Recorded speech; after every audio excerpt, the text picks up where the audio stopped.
Hello Anantapur welcome back to my channel all of you good morning friends. ఈ వీడియోలో వచ్చేసి ఈరోజు అనంతపురం టొమాటో మార్కెట్ యొక్క స్టాక్ ఇన్ఫర్మేషన్ ఈ వీడియో ద్వారా షేర్ చేస్తున్నానండి.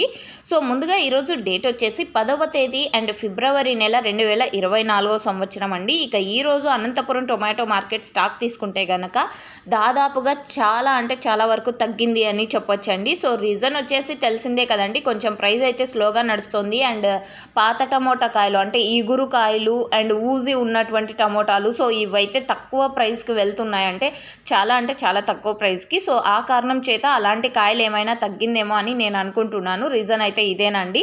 సో ఓకే ఫ్రెండ్స్, ఇక ఈరోజు అనంతపురం టోటల్ టమాటా స్టాక్ వచ్చేసి 37,000 బాక్సులు అండి. 37,000 బాక్సెస్ వచ్చింది ఈరోజు వచ్చేసి అనంతపురం టొమాటో మార్కెట్కి. అండ్ ప్రైజెస్ ఏ విధంగా ఉండేది నెక్స్ట్ వీడియో ద్వారా షేర్ చేస్తానండి. సో ఓకే ఫ్రెండ్స్, ఈ ఇన్ఫర్మేషన్ మీకు యూజ్ అయింది అనుకుంటున్నాను. ఇక్కడ వచ్చేసి కేవలం 15 కిలోల టొమాటో బాక్సెస్ మాత్రమే ఉంటాయండి. ఈ ఇన్ఫర్మేషన్ యూజ్ అయితే ప్లీజ్ లైక్. Thank you.